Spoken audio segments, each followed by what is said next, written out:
माँ, मेरा बुलावा आ गया है, मुझे जाना पड़ेगा। जाना तो पड़ेगा बेटा, देश का बुलावा है। ये कहते हुए रोहित की माँ रो पड़ी। रोहित की 5 बहनें पास ही खड़े होकर रो रही थी। उसकी बड़ी बहन सोनम ने कहा, भैया 1 महीने बाद रक्षाबंधन है, आप आओगे ना? कोशिश तो करूंगा बहना, लेकिन अगर जंग शुरू हो गई तो मेरी लाश भी वापस आ सकती है। ऐसा क्यों बोल रहा है बेटा, जाते वक्त शुभ शुभ बोल। रोहित की दूसरी बहन पायल ने कहा, भैया रक्षाबंधन 1 महीने बाद है, लेकिन हम आपको आज ही एक धागा बांध देना चाहते हैं। ये धागा आपकी रक्षा करेगा। 5 बहनों ने रोहित की कलाई पर एक लाल धागा बांध दिया। रोहित बॉर्डर पर अपनी ड्यूटी निभाने चला गया। वो भारत माँ की वीर संतान था। वो आर्मी में काम करता था। बॉर्डर पर वो कंधे पर बंदूक लेकर पहरेदारी करता रहा ताकि देश की हर एक माँ, बहन, जवान, बूढ़ा आराम से सुकून की नींद सो सके। वहाँ रोहित का एक फौजी दोस्त बन गया। उसका नाम सुहास था। भाई सुहास, तुम्हें घर की याद नहीं आती? आती है रोहित भाई। मेरे घर में मेरी बीवी है, मेरी एक छोटी सी बेटी है। बड़ा खुशहाल परिवार है मेरा। ये देखो, मेरी बेटी का पिक्चर देखोगे? हाँ हाँ दिखाओ। सुहास ने रोहित को अपनी छोटी सी 4 साल की बेटी का पिक्चर दिखाया। वो देखकर पता नहीं क्यों रोहित की आंखों में भी आंसू आ गए। बड़ी प्यारी बच्ची है तुम्हारी। हाँ रोहित, मैं हमेशा ये पिक्चर मेरे पास ही रखता हूँ। ये मुझे जीने की शक्ति देती है। मुझे इसके लिए जिंदा रहना है। खैर, मेरी बात तो बहुत हो गई। तुम बताओ, तुम्हारी शादी हो गई है क्या? नहीं भाई, अभी कहाँ। मेरी 5 बहनें हैं, पहले उनकी शादी करवाऊंगा, उसके बाद मैं शादी करूंगा। 5 बहनों की शादी के लिए दहेज का इंतजाम कर रहा हूँ भाई। इस तरह बातें करते हुए बॉर्डर पर रोहित का समय बीतता गया। इधर रोहित की माँ और उसकी बहनें रोहित के लौटने का इंतजार करने लगे। तभी एक दिन पंडित जी रोहित की बहनों के लिए एक रिश्ता ले आए। देखिए बिमला बहन, ये अच्छा परिवार है। 5 भाई है। एक ही परिवार में आपकी 5 बेटियों की शादी हो जाएगी। 5 बहनें देवरानी जेठानी बनकर रहेंगे। इससे अच्छा और क्या ही चाहिए। हाँ पंडित जी, ये बात तो आपने बिल्कुल सही कहा। 5 खुश रहेंगी। बस वो लोग थोड़ा ज्यादा दहेज चाहते हैं, उसका इंतजाम आपको करना होगा। मात्र 20 लाख रुपए। 20 लाख? इतना पैसा कहाँ से आएगा? अरे आर्मी में काम करता है आपका लड़का, उससे कहिए और क्या। नहीं तो ये मौका गवा देंगे आप। हाँ। रोहित की माँ ने रोहित को उसी दिन चिट्ठी लिखी। रोहित ने सब कुछ पढ़ा और उदास मन से बैठा रहा। तभी सुहास ने पूछा, क्या बात है रोहित भाई, बड़े चिंतित लग रहे हो? सुहास, मेरी बहनों की शादी के लिए चिंतित हूँ। लड़के वालों ने दहेज की मांग रखी है, कहाँ से इंतजाम करूँ कुछ समझ में नहीं आ रहा। कोई बात नहीं रोहित, पैसों का इंतजाम हो जाएगा। मैं तुम्हें कुछ पैसे उधार दे दूंगा और कुछ पैसे तुम बैंक से लोन ले लेना। रोहित ने तुरंत अपने घर पर चिट्ठी लिख दी। रोहित की माँ के पास चिट्ठी पहुँच गई। प्रिय माँ, आप चिंता मत कीजिए, मैं रक्षाबंधन में वापस आ रहा हूँ। पैसों का इंतजाम हो जाएगा। आप रक्षाबंधन के कुछ दिन बाद बहनों की शादी की डेट फाइनल कर दीजिए। 5 बहनों की शादी करवाकर मैं चैन की सांस लेना चाहता हूँ। चिट्ठी पढ़कर उसकी माँ खुश हो गई। 5 बहनें भी खुश हुई। माँ ने पंडित जी को बुलाकर रक्षाबंधन के 2 दिन बाद शादी की डेट फाइनल कर दी। उधर रोहित ने रक्षाबंधन पर छुट्टी का अप्लाई कर दिया और छुट्टी मंजूर भी हो गई। रक्षाबंधन में अब बस 2 हफ्ते ही बचे थे। इधर लड़के की माँ रोहित की 5 बहनों को देखने के लिए आ गई। वाह, बड़ी सुंदर बेटियां हैं आपकी। सिर्फ सुंदर ही नहीं है, घर के सारे काम आते हैं इन्हें। आपके घर को मंदिर बनाकर रखेंगी मेरी बेटियां। वो तो रखना ही होगा। मुझे बड़ी पसंद आई हैं आपकी बेटियां, लेकिन दहेज का इंतजाम तो हो जाएगा ना। बस एक ही डिमांड है मेरी, दहेज के बिना ये शादी ना हो पाएगी। हाँ समधन जी, दहेज का इंतजाम हो जाएगा। मेरा बेटा पैसा लेकर ही लौटेगा, आप चिंता मत कीजिए। आप बस शादी की तैयारी कीजिए। रक्षाबंधन की तारीख पास आती गई। रक्षाबंधन में बस और 3 दिन ही बाकी थे। रोहित की माँ, बहनें और रोहित खुद बस अगले दिन का इंतजार कर रहा था। तो कल तुम घर जा रहे हो? हाँ सुहास भाई, रक्षाबंधन तो मैं अपने बहनों के साथ ही बिताऊंगा। उसके बाद बहनों की शादी भी है। वाह बढ़िया, अपनी बहनों को मेरी शुभकामनाएं देना। अगले दिन रोहित बैग लेकर कैंप से घर निकलने के लिए तैयार हो गया। उसके चेहरे पर एक मुस्कान थी, लेकिन तभी कैंप के बहुत पास के इलाके में जोरदार आवाज हुई। अरे ये क्या था? लगता है दुश्मनों ने हमला कर दिया है, हमें अभी अटैक करना होगा। तभी रोहित का कमांडर आया और जोरदार आवाज में बोला, साथियों, दुश्मनों ने हमला बोल दिया है। जिस चीज का इंतजार था वही हुआ। अब कोई घर नहीं जाएगा। सभी की छुट्टी कैंसल। अभी जंग का वक्त है। सभी अपना अपना बंदूक उठाओ और देश को दुश्मनों से बचाओ। रोहित की छुट्टी कैंसिल हो गई। उसने बंदूक उठा लिया और दुश्मनों से लड़ना शुरू किया। भयानक गोला बारूद चलता रहा और लड़ते लड़ते सुहास साथियों के साथ थोड़ा आगे जाने लगा। रोहित भाई, ये जंग तो हम जीत कर ही रहेंगे। मैं आगे जा रहा हूँ, तुम मुझे कवर देना। ये बोलकर सुहास साथियों के साथ आगे बढ़ने लगा, लेकिन तभी रोहित ने देखा एक दुश्मन सुहास की ओर गोली मारते हुए आगे बढ़ रहा था। तभी रोहित ने गोली चलाने की कोशिश की, लेकिन उसकी बंदूक में गोली खत्म हो गई थी। तभी रोहित की आंखों के सामने सुहास की बेटी की वही पिक्चर आ गई। उसे याद आया कि सुहास के लिए उसकी बेटी उसका इंतजार कर रही थी। सुहास भाई! रोहित ने सुहास का नाम पुकारा और जोर की एक छलांग लगा दी। सुहास को हटाकर वो दुश्मन के सामने आ गया और दुश्मन की गोलियों ने अब सुहास की जगह रोहित को चुन लिया। दुश्मन की 10 गोलियां खाने के बाद रोहित जमीन पर गिर पड़ा और उसकी आंखें बंद हो रही थी। सामने अंधेरा छाया जा रहा था। तभी उसे सुहास की धीमी धीमी आवाज सुनाई दी, ऐ मेरे बहादुर शेर, मार डाला सारे दुश्मनों को तूने। एक फर्ज तो तूने निभा दिया। अब रक्षाबंधन पर घर जाकर अपने बहनों के हाथ से अपने कलाई पर राखी बंधवाकर बहनों की शादी करा मेरे दोस्त। दुश्मन की गोली लगने की वजह से बहुत खून निकल गया था दोनों का, इसलिए दोनों दोस्त एक दूसरे के हाथ पकड़े तिरंगा लिए शहीद हो गए। अगले ही दिन रक्षाबंधन था। उसकी 5 बहनें भगवान की मूर्ति के सामने दिया जलाकर पूजा कर रही थी। अचानक से दिया बुझ गया। हे भगवान, दिया क्यों बुझ गया? कहीं भैया को कुछ हो तो नहीं गया? नहीं नहीं, ये तो क्या बोल रही है पायल?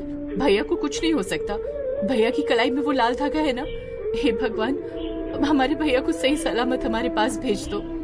तभी बाहर दरवाजे पर किसी ने दस्तक दी। सोनम ने दरवाजा खोला और देखा वहाँ रोहित अपना मुस्कुराता हुआ चेहरा लेकर हाथों में गिफ्ट मिठाई लिए खड़ा हुआ था।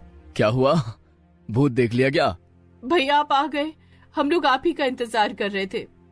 असल में अपनी बहनों की भक्ति की शक्ति ने रोहित की आत्मा को ऊपर जाने नहीं दिया। रोहित की आत्मा अपने असली चेहरे के साथ वापस आई।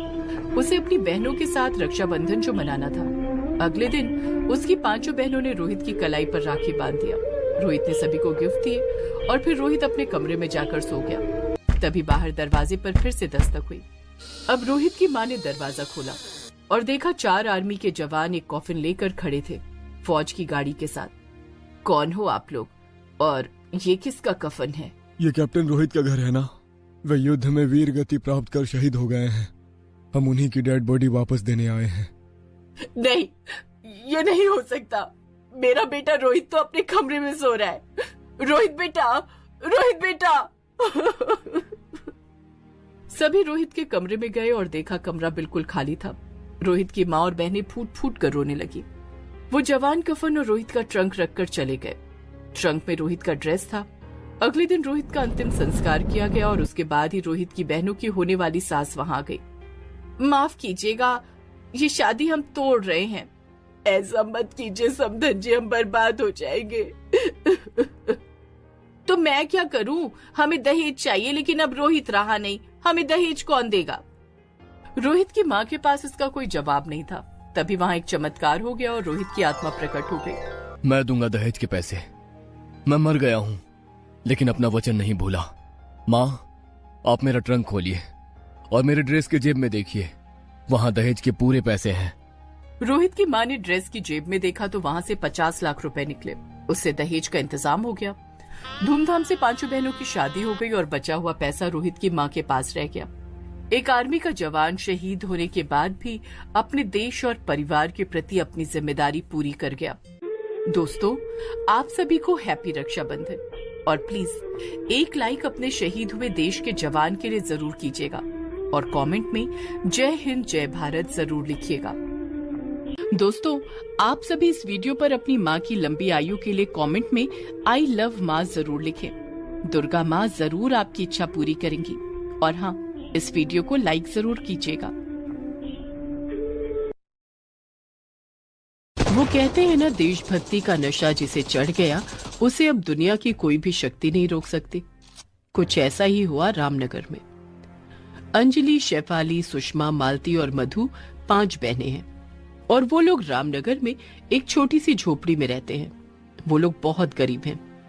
मधु तो एकदम छोटी है, उसकी उम्र बस कुछ महीने है। उसको जन्म देते ही उसकी माँ मर गई और उसके पिता का देहांत तो उससे भी 5 महीने पहले हो गया था। अब उसकी सारी जिम्मेदारी बाकी 4 बहनों पर आ गई थी। हमें हमारी छोटी बहन की रक्षा करनी है। हाँ, बिल्कुल माँ के जैसा ख्याल रखना होगा। तभी मधु भूख से रो उठी, लेकिन दूध खरीदने का पैसा नहीं था। इसीलिए अंजलि दुकान से दूध उधार मांगने गई, लेकिन दुकानदार ने कहा, जा भाग यहाँ से, भिखारी कहीं की, कहीं से भी आ जाते हैं। अंजलि दूध के लिए दर दर भटकती रही और अंत में उसे एक गाय दिखी। उसने हाथ जोड़कर कहा, हे गौ माता, मेरी बहन को पिलाने के लिए दूध चाहिए, आपसे ले लूं? गाय ने अपना सिर हिलाया। अंजलि ने दूध निकाला और मधु को जाकर पिला दिया। मधु ने रोना बंद किया। ऐसे ही मधु बड़ी होने लगी। बचपन से ही 5 बहनें लोगों के दुख दर्द में उनके साथ खड़े रहते। उनके माता पिता ने उन्हें यही सिखाया है। मधु रोते हुए कहती है, मैंने तो माँ और बापू को नहीं देखा। वो दोनों कैसे थे दीदी? वो दोनों बहुत अच्छे थे बहन। अगर वो आज होते तो तुझे सबसे ज्यादा प्यार करते। ये सुनकर मधु और ज्यादा रोती है।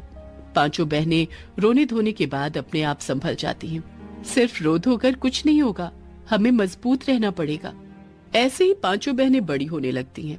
एक दिन उन लोगों को खबर मिलती है कि गांव के बिरजू पहलवान का बेटा रमेश को आर्मी में नौकरी मिल गई है। ये सुनकर अंजलि और बाकी चारों को भी आर्मी में जाने का चस्का लग जाता है। हमें भी आर्मी में जाना है और देश की सेवा करनी है। हाँ बहन, उसके लिए हमें बहुत मेहनत करनी होगी। लेकिन अभी 2 वक्त के खाने के लिए वो लोग गांव के एक अमीर आदमी के घर पर कामवाली का काम करते हैं। उसके बदले 5 को 2 वक्त का खाना मिलता है। ऐसे ही उन लोगों के दिन बीतते हैं। एक दिन अंजलि बिरजू पहलवान के पास जाकर कहती है, पहलवान, आप हम 5 को भी ट्रेनिंग दे सकते हो क्या? हमें भी आर्मी में जाना है। ये सुनकर बिरजू पहलवान हंसने लगता है। लड़की होकर पहलवानी सीखना चाहते हो तुम लोग, हैं? उसका बेटा रमेश कहता है, सिर्फ वही नहीं, आर्मी में जाना चाहते हैं ये 5। क्या मजाक है। बिरजू पहलवान 5 को भगा देता है। अंजलि को बहुत बुरा लगता है। बहनों, हम हार नहीं मान सकते, हमें एक साथ काम करना होगा। कुछ ही दिनों के अंदर देश में जंग छिड़ गई। बिरजू पहलवान का बेटा रमेश जंग पर चला गया। अंजलि दूर से रोज बिरजू पहलवान की ट्रेनिंग देखती रही। अच्छा, तो ऐसे प्रैक्टिस करना है? एक दिन अंजलि ने देखा कि बिरजू पहलवान एक और उस्ताद के पास जा रहा है। वो बिरजू पहलवान का भी उस्ताद है। अंजलि अगले दिन उसी उस्ताद के पास जाती है और वो उस्ताद 5 को ट्रेनिंग देने के लिए राजी हो जाते हैं। मैं ट्रेनिंग दूंगा, लेकिन उसके बदले मुझे महीने में 5,000 रुपए चाहिए। अंजलि चिंता में पड़ गई। वो जिस आदमी के घर पर काम करती थी, वहाँ जाकर उसने पैसे मांग लिए। साहब, हम 5 सिर्फ 2 वक्त के खाने के बदले काम करते हैं, हमें अब तनख्वाह भी चाहिए। अच्छा, तो अब डिमांड बढ़ रहा है। मैं पैसा नहीं दे सकता, काम करने वालों की कमी नहीं है, जा भाग यहाँ से। पैसे मांगने के चक्कर में उनका काम चला गया। उस्ताद को पैसे देना तो दूर, उनको 2 वक्त का खाना भी बंद हो गया। वो लोग रोने बैठ गए। अब क्या होगा दीदी, अब हम खाएंगे क्या? चिंता मत कर, मैं कुछ इंतजाम करती हूँ। अगले दिन अंजलि ने झोपड़ी बेच दी। बिरजू पहलवान ने झोपड़ी खरीद ली, लेकिन उसके बदले बिरजू ने अंजलि को सिर्फ 7,000 रुपए दिए। बहुत अच्छा डील मिला है, सिर्फ 7,000 में। बिरजू बहुत शातिर है। अंजलि अपनी बहनों से कहती है, बहनों, उस्ताद की 1 महीने की फीस का बंदोबस्त हो गया और बाकी 2,000 से हम 1 महीना खाना खाएंगे। वो सब तो ठीक है दीदी, लेकिन उसके बाद क्या होगा? हम रहेंगे कहाँ? वो लोग बड़े रास्ते के किनारे चले गए और फुटपाथ में कपड़ों से छोटी सी झोपड़ी बनाकर रहने लगे और उस्ताद से पहलवानी सीखने लगे। उधर जंग चलती रही। रमेश जंग में लड़ाई करता रहा, लेकिन उसे डर भी लगने लगा। इधर 1 महीने खत्म हो गए तो अंजलि और उसकी बाकी 4 बहनों ने भीख मांगना शुरू कर दिया। कुछ पैसे दे दो साहब, हमें सपना पूरा करना है, कुछ पैसे दे दो ना साहब। इसी तरह उन लोगों का दिन बीतता रहा। हर सुबह उन लोगों के पास एक गाय आती और अंजलि उसे हर रोज केले के छिलके और रोटी खिलाती रही। इस तरह कुछ साल बीत गए। वो पांचों जवान हो गए, लेकिन बॉर्डर में जंग अभी तक चल रही है। अब रमेश को गुस्सा आने लगा। वो कुछ दिनों की छुट्टी लेकर घर आया तो बिरजू पहलवान ने उससे कहा, बेटे, केवल तनख्वाह से क्या ही हो रहा है? अपनी जान की बाजी लगाकर लड़ाई लड़ना पड़ रहा है। हाँ पिताजी, मैं भी वही सोच रहा हूँ। मैं नौकरी छोड़ देता हूँ। नहीं रे पागल, तो अपने कैंप से बंदूकें और बाकी चीजें उठाकर दुश्मनों को बेचना शुरू कर।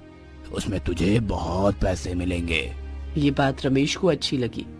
वो जंग में लौट गया और रात को चुपके से बंदूकें चुरा कर दुश्मनों को बेचने लगा। अरे रमेश भाई, तुम तो बहुत अच्छा काम कर रहे हो। ये लो पैसे। पैसे देखकर रमेश की नीयत और खराब हो गई। वो और ज्यादा हथियार बेचना शुरू कर देता है। इधर अंजलि अपनी बहनों के साथ तैयार होने लगी। बहनों, कल एनसीसी में सिलेक्शन है। अगर कल हमें एनसीसी में जगह मिल गई तो आर्मी में नौकरी मिलना पक्की समझो। अगले दिन पांचों ने एनसीसी कैंप में एक प्रतियोगिता में हिस्सा लिया। इतने दिनों से कठिनाई से लड़ते लड़ते पांचों बहुत मेहनती और शक्तिशाली बन गए थे। इसीलिए हर एक प्रतियोगिता में वो लोग अव्वल नंबर पर आए। उन लोगों को एनसीसी कैंप में जगह मिल गई। वो लोग बहुत खुश हुए, लेकिन जगह मिलते न मिलते ही आर्मी सिलेक्शन की डेट आ गई। दोस्तों, दुश्मनों से हमारी लड़ाई चल रही है और वो भी कई सालों से। इसलिए हमें जल्द से जल्द लड़ाई करने वाले लोग चाहिए। पांचों बहनों को बंदूक चलाने की ट्रेनिंग दी गई, लेकिन तभी और एक ऑफिसर ने कहा, तुम पांचों तो हो बड़े बहादुर, लेकिन जंग में हम किसी लड़की को नहीं ले जा सकते। इसलिए अफसोस, तुम लोगों की सिलेक्शन नहीं हो पाएगी। पांचों का दिल टूट गया। अपने सपनों के इतने करीब आकर भी सब कुछ बिखर गया। सब कुछ खत्म हो गया दीदी, सब कुछ खत्म। हाँ दीदी, और बचा ही क्या है, हमें अब भीख ही मांगनी पड़ेगी। वो लोग रोते रहे। अंजलि को भी लगा कि अब सब कुछ खत्म हो गया है, लेकिन वो कहते हैं ना, अगर तुम किसी चीज को दिल से चाहो तो पूरी कायनात तुम्हें उससे मिलाने की कोशिश में लग जाती है।